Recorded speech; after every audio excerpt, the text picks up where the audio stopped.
자, 무슨 남양 특집도 아니고, 그죠? 예, 계속해서 귀신 얘기가 나오고, 예, 우리가 성경을 보면서 의문이 되는 게 있을 거예요, 그죠? 예, 귀신이 과연 뭔가, 네.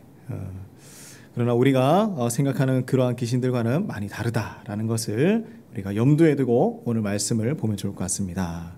자, 오늘 말씀은 나에게도 소망이 있을까라는 제목으로 같이 말씀을 나누겠습니다. 나에게도 소망이 있을까?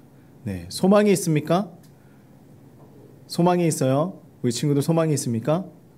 네, 소망이 있어요? 소망이 있습니까? 네. 자, 소망이 있을까? 자, 전 목사님이 질문 하나 할게요. 가장 멀리 여행을 해본 장소가 어디예요? 기억나요?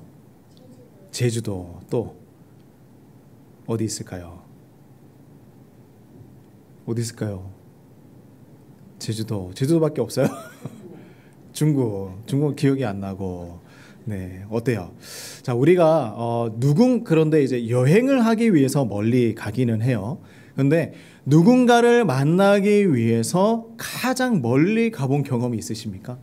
내가 누군가를 만나기 위해서 엄청 멀리 가봤다. 네, 또 우리 어머니를 만나기 위해서 미국에서 오기도 하고, 네, 또 그럼 아주 먼 거리를 이렇게 오고 가고 하는 사람들도 있죠. 근데 막상 이렇게 만나고 나서 그 기쁨이 얼마나 큰지 모릅니다. 이게 이상한 건 멀면 멀수록 더 기뻐요.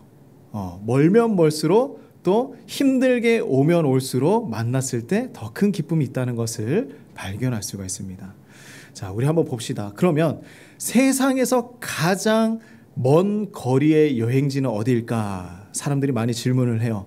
그런데 대답이 바로 머리에서부터 마음까지다 라고 이야기를 합니다. 머리에서부터 마음이다. 근데 한 걸음 더 나아가면 그것보다 더 먼 것이 있어요. 뭐냐면 마음에서 발까지 내려오는 거. 무슨 얘기냐면 머리로 생각하고 마음으로 받아들이고 행동으로 옮기기까지가 얼마나 오랜 시간이 걸리는지 모릅니다. 이것이 가장 긴 여행이다라고 이야기를 해요. 자, 그렇다면 우리 예수님은 어떠한 소망이 있었기에 그렇게 험난한 길을 걸어서 한 사람을 위해서 갔을까? 우리 그 말씀을 한번 보기 원합니다. 자, 저번 주의 말씀을 우리 한번 기억해 봅시다. 예수님과 제자들은 배를 타고 가다가 뭘 만났죠? 광풍을 만났어요. 그죠? 광풍을 만났습니다. 그리고 예수님의 명령에 바람과 물결은 잠잠해지고 이제 갈릴리 맞은편인 거라사인의 땅에 이르렀다라고 오늘 말씀을 하고 있어요. 지도는 정확하지 않습니다. 거라사 땅이 어딘지는 잘 모르지만 쉽게 이해하기 위해서 지도를 가져왔어요. 그래서 저렇게 거라사 땅까지 가버나움에서 거라사 땅까지 갔다라는 것을 눈으로 한번 보면 이해하기가 쉽습니다. 자, 예수님은 왜 이렇게 폭풍 치고 있는 이 갈릴리 호수를 건너서 거라사인들이 살고 있는 이방인들이 살고 있는 이 땅으로 오셨을까라는 질문을 던질 수가 있겠죠. 쉬워요. 이방 사람들에게 복음 전하러 왔죠. 이방인 땅에 오신 이유가 이방 사람들에게도 복음을 전하러 오신 것이죠. 자, 그런데요, 여기에 오자마자 만난 한 사람이 있습니다. 바로 귀신 들린 한 사람. 이 한 사람을 구원하시기 위한 여정으로 우리는 살펴볼 수가 있어요. 자, 이름도 기록되어 있지 않아요. 그죠? 그저 귀신 들린 사람입니다. 그리고 이방인이에요. 이러한 사람을 회복시키기 위해서 예수님은 그렇게 정성을 다해야 했을까라는 것입니다. 그렇게 다해야 했을까?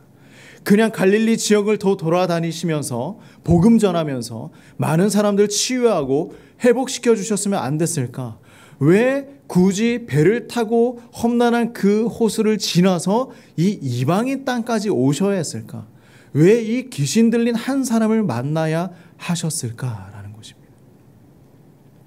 한편으로 우리 이렇게 생각할 수도 있습니다. 그러면 그렇지, 지역에도 많은 사람들이 있으니까 복음을 전하러 오신 걸 거야 라고 생각할 수 있죠. 귀신 들린 사람이 있어요.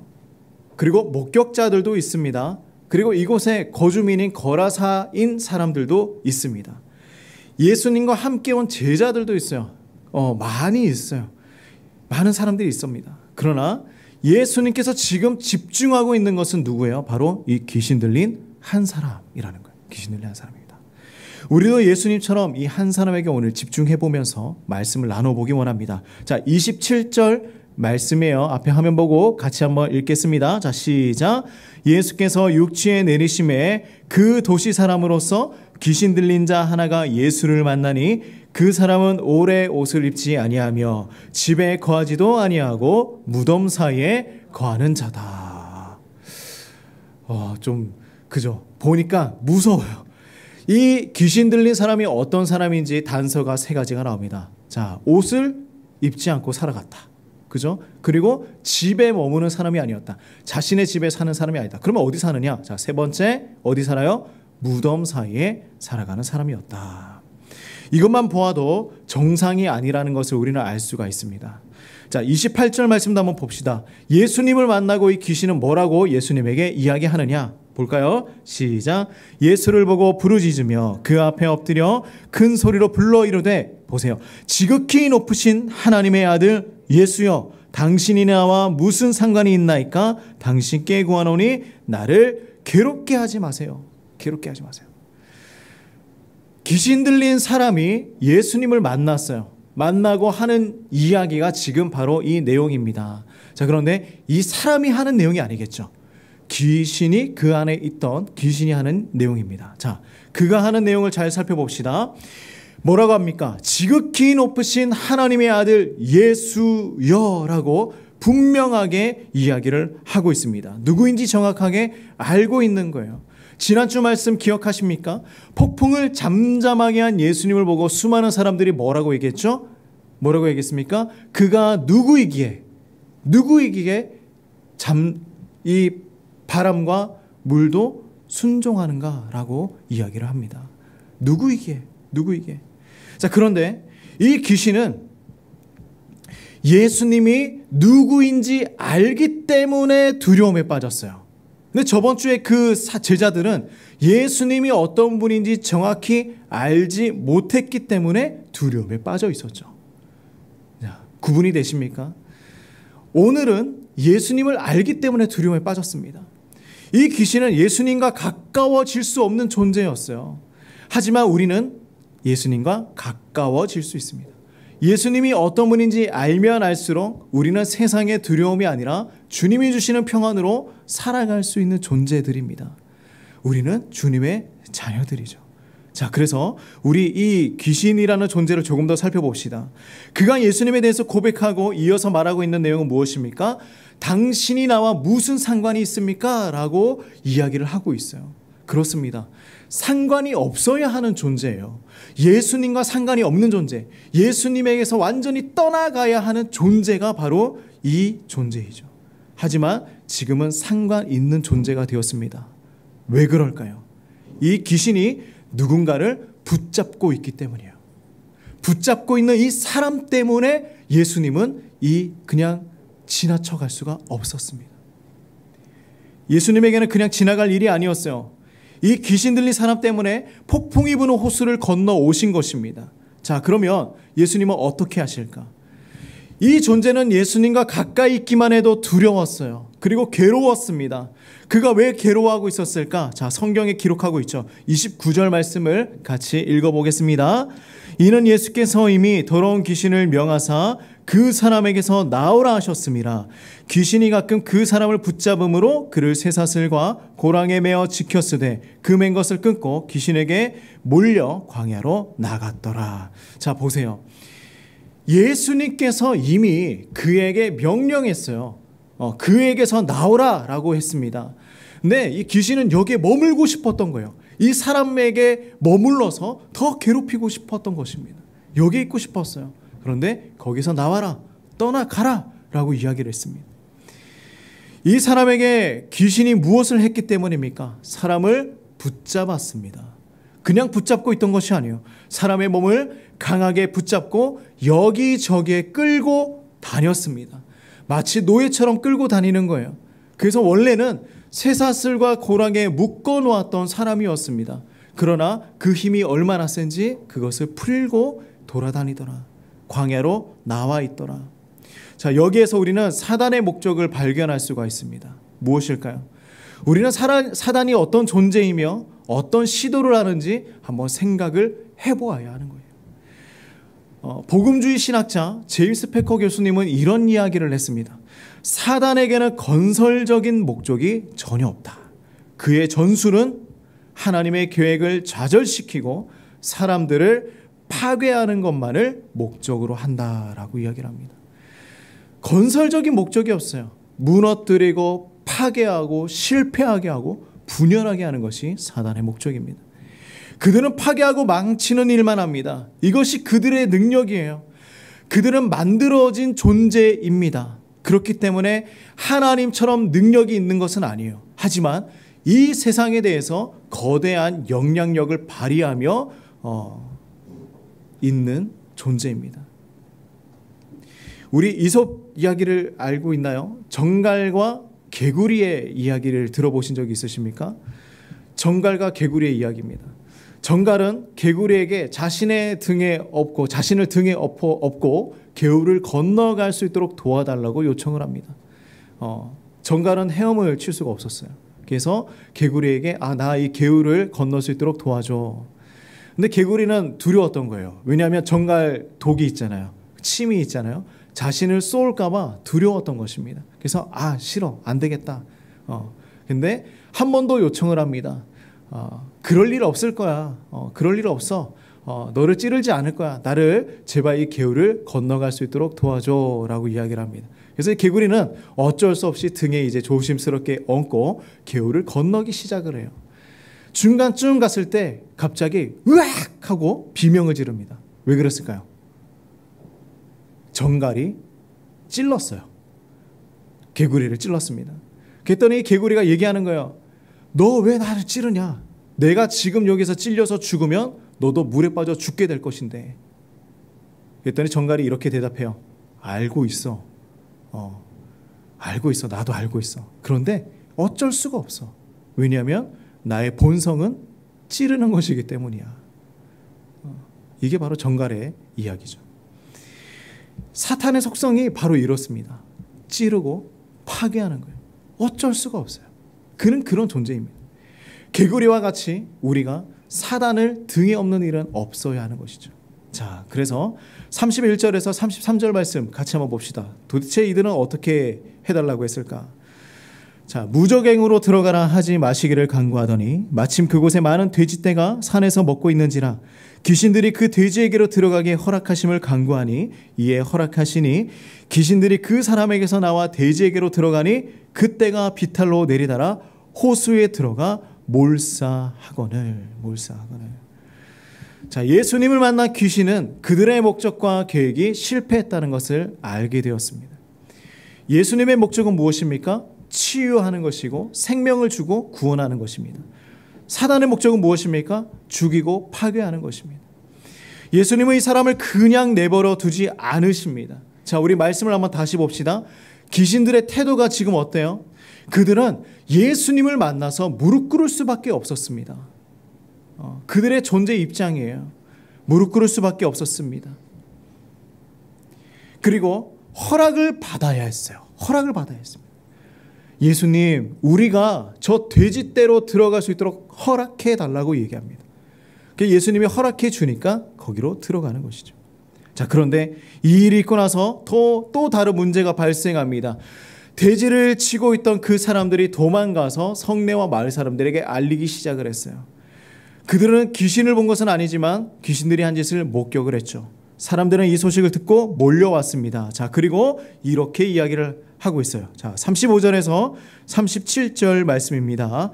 사람들이 그 이루어진 일을 보고 나와서 예수께 이르러 귀신 나간 사람이 옷을 입고 정신이 온전하여 예수의 발치에 앉아 있는 것을 보고 두려워하거늘 귀신 들렸던 자가 어떻게 구원받았는지를 본 자들이 그들에게 이르매 거라사인의 땅 근방 모든 백성이 크게 두려워하여 예수께 떠나가시기를 구하더라. 예수께서 배에 가실세라고 이야기를 하고 있습니다. 자, 귀신 나간 사람이 옷을 입고 정신이 온전하여졌어요.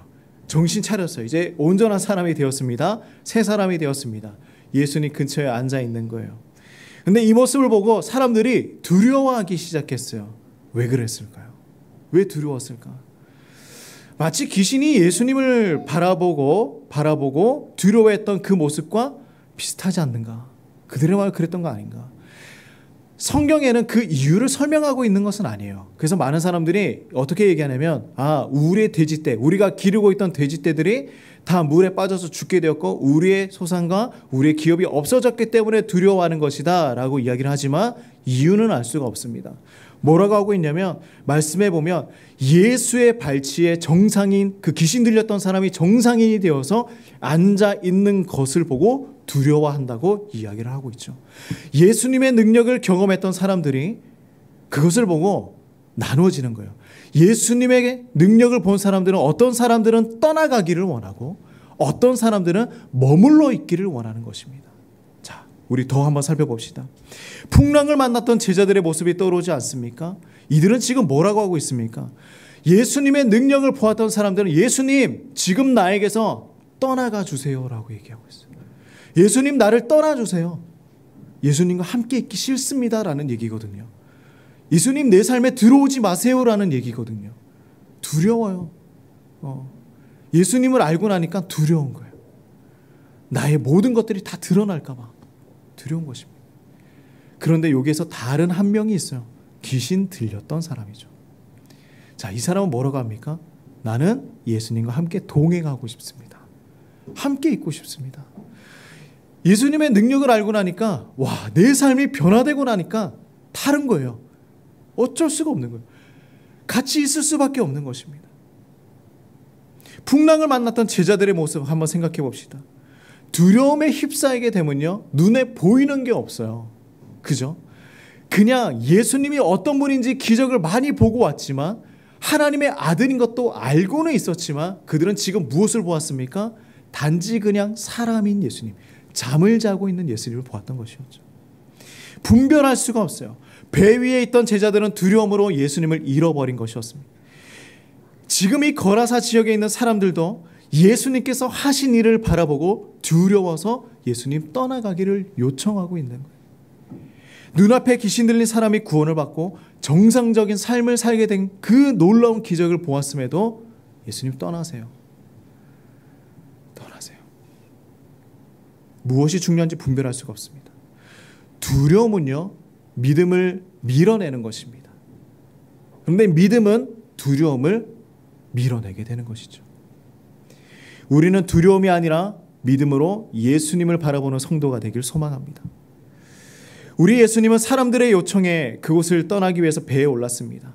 그리고 귀신이 떠나갔던 그 사람은 예수님과 함께 있기를 요청했습니다. 예수님을 진정으로 만난 사람은 함께 있기를 구할 수밖에 없죠. 자, 그런데 예수님은 그를 향하여서 자, 나와 함께 가자라고 말씀하지 않으시고 다른 사명을 허락해 주십니다. 자, 38절, 39절 말씀인데요. 같이 한번 읽어보겠습니다. 자, 시작. 귀신 나간 사람이 함께 있기를 구하였으나 예수께서 그를 보내시며 이르시되 집으로 돌아가 하나님이 내게 어떻게 큰 일을 행하셨는지를 말하라 하시니 그가 가서 예수께서 자기에게 어떻게 큰 일을 행하셨는지를 온 성내에 전파하니라. 아멘. 자, 예수님은요, 이 귀신 들린 한 사람을 만나러 오신 것이 분명해요. 그죠? 이 내용을 보니까 예수님이 이 일을 위해서 오셨구나. 이 사람이 귀신도 들려 있었고 또 많은 어려움과 그 무덤 속에서 고통받고 살아갔던 사람 구원하는 거 마땅했죠. 그러나 오늘 또 내용을 더 보니까 뭐라고 하고 있습니까? 이 사람을 사용하여서 뭐 하십니까? 이방인을 위한 이방인 선교사로 만들어 놓으신 것이죠. 그죠? 주님의 복음을 전하는 사람으로 만들어 놓으신 거예요. 이것을 위해서, 이 한 명을 위해서 예수님 찾아오셨구나. 놀랍지 않습니까? 누구든지 예수님을 만날 수 있어요. 누구든지 예수님을 만날 수 있습니다. 이게 오늘 핵심이에요. 누구든지 예수님을 만날 수 있습니다. 나이가 어리거나 그리고 나이가 많거나 나의 삶이 어떠하거나 나의 과거가 어떠하거나 내가 문제가 많거나 이런 것들은 아무것도 아니에요. 왜 예수님은 그 수많은 사람들을 중에 귀신 들렸던 이 한 사람이었을까요? 그죠? 배를 움직였던 사람일 수도 있고요. 그 해변에 앉아서 쉬고 있는 사람을 만날 수도 있었어요. 그런데 그 지역에 귀신 들린 한 사람, 바로 그것이 누구나 가능하다라는 것입니다. 누구에게나 소망이 있다라는 것입니다. 누구나 예수님을 만날 수 있다. 새로운 인생을 살아갈 수 있다. 새 삶과 새 비전을 가질 수 있다. 교회에 나오기 위해서, 예수님을 만나기 위해서 조건과 배경 따지지 않기를 소망합니다. 내가 교회 나오기 위해서, 내가 예수님을 만나기 위해서 무언가 필요한 것은 아닌가? 아니에요. 그냥 만나면 됩니다. 그죠? 그냥 만나면. 우리 성도님들 그렇지 않습니까? 그죠? 우리 그렇게 예수님 만나지 않았습니까? 나의 과거가 어떠하든지, 나의 환경이 어떠하든지, 내가 뭐 돈이 많든지 적든지 이런 것은 아무것도 아니었어요. 그저 예수님 나에게 찾아오셔서 손 내미시고 만나주신 것입니다. 이것밖에 없는 거예요. 고민할 필요가 전혀 없습니다. 우리에게 조건이 있었다면 어떻게 예수님을 만나서 이렇게 행복한 삶을 살아갈 수가 있었을까요? 어디서 우리가 이런 위로와 사랑을 경험할 수 있었겠습니까? 그죠? 아무것도 없습니다. 목적과 의미를 몰랐던 우리가 예수님을 만났어요. 그리고 목적을 발견합니다. 그리고 소망을 발견했어요. 지금 우리가 살아가고 있는 모습이죠. 우리 이렇게 서로 한번 나눠 보길 원합니다. 이렇게 한번 볼까요? 우리 성도님도 한번 보면서 이렇게 한번 나눠 봅시다. 우리 소망이 있습니다. 예, 우리 소망이 있습니다. 예, 우리 친구들도 소망이 있습니다. 포기하지 마세요. 예, 소망이 있습니다. 예수님을 만나면 소망이 있어요. 예수님을 만나면 소망이 있습니다. 목적이 분명한 사람은 길을 잃지 않습니다. 예수님께서 한 영혼을 위해서, 나를 위해서 그 길을 걸어오셨다면 나도 그 길을 걸어가면 되는 거예요. 똑같이 하면 됩니다. 그죠? 한 사람을 위해서 거저받은 그 주님의 사랑을 우리가 거저 나누어 주면 되는 것입니다. 이거밖에 없습니다. 우리가 예수님을 소망으로 삼고, 나에게도 소망이 있을까? 네, 있습니다. 예수님을 만나면 소망이 있습니다. 이거 하나 붙들고 우리 한 주간도 승리하면서 살아가시기를 주님의 이름으로 축복합니다. 네, 자, 우리 말씀 기억하면서 기도합시다. 네, 기도합시다. 우리 이렇게 기도합시다. 주님, 나에게 먼저 찾아와 주셔서 주님의 사랑이 무엇인지 깨닫게 해주셔서 감사합니다. 정말 그 거라사 땅, 호수를 건너고 폭풍 가운데서도 그 아무것도 아닌 것처럼 그냥 지나오셔서 거라사 땅에서 귀신 들렸던 한 사람을 만나서 그를 구원해 주시고 그에게 소명까지 주셨던 우리 주님을 알게 되었습니다. 주님, 나에게도 그렇게 찾아오시지 않으셨습니까? 아무것도 아니었던 나에게 찾아오셔서 주님의 복음을 전해주시고 내가 주님을 만나게 해주셨습니다. 거저받은 그 사랑 우리도 잘 전하며 소망을 품고 살아갈 수 있도록 인도하여 달라고 우리 같이 한번 기도하며 나갑시다. 기도하겠습니다. 주님 아버지 감사합니다.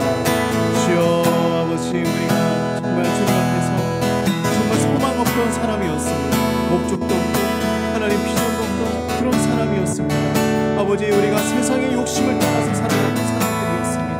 하나님, 나의 유익을 위해서 살아가는 사람이었습니다. 그러나 아버지, 이렇게 우리가 예수님을 만나고 하나님의 소명을 찾고 하나님 주의 복음을 전하고 주님 안에서 살아가기를 소망하였던 우리가 있습니다. 하나님, 우리에게 거저줬던 그 사랑을 이제 우리가 거저 나눠주는 사랑에게 소망합니다.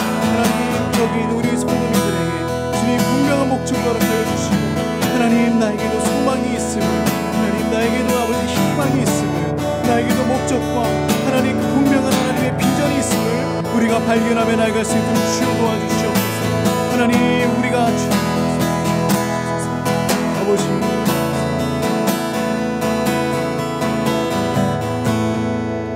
하나님 아버지, 너무나 감사합니다. 아버지, 비전 목적이 없던 우리를 주님 찾아와 주셔서 주의 복음으로 구원하여 주시고 이제 우리가 소망을 품고 살아가는 주님의 자녀로 품어주시니 감사합니다. 아버지, 우리가 거저받았던 그 사랑을 이제는 이 세상 가운데 나눠주며 살아가길 소망합니다. 하나님, 우리가 이 이방인 땅에서 주의 복음을 전하는 사람으로 살아갈 수 있도록 축복하여 주시옵소서. 하나님, 우리가 소망이 없다고, 비전이 없다고, 목적이 없다고 하나님 무너지지 않도록 주님 도와주시고, 아버지, 우리가 예수님을 만나고 예수님으로 인하여서 분명한 목적과 소망을 발견하는 우리 모든 성도님 될 수 있도록 축복하여 주시옵소서. 예수님의 이름으로 기도드립니다. 아멘. 우리 같이 한번 찬양하며 나갑시다. 나의 믿음 주께 있네. 나의 믿음 주께 있네. 십자가 능력이 내 영광 되었네. 주께서 우리를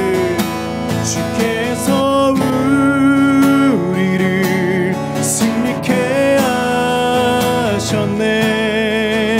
나의 능력, 나의 소망 주께 있네. 오직 예수, 오직 예수. 나의 믿음 십자가 능력 속에 빛나는 영광. 내 모든 승리로 주님께 영광을. 나의 능력,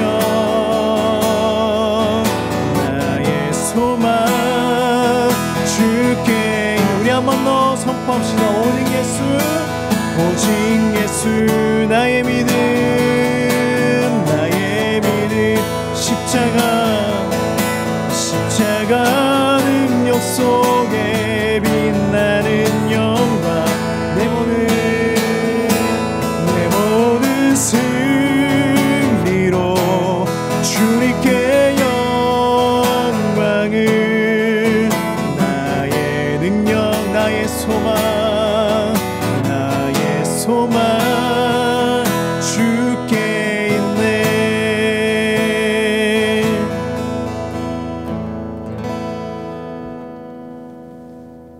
이제는 예수 그리스도의 은혜와 하나님의 무한하신 사랑과 성령의 교통하심이 나에게 소망을 주시고 목적을 주시고 거저받은 사랑을 전하며 살아가라고 말씀하시는 그 주님 붙들며 살아가길 소망하는 우리 모든 성도님들의 삶 가운데 이제로부터 영원토록 함께 하시기를 주의 이름으로 축원하옵나이다. 아멘.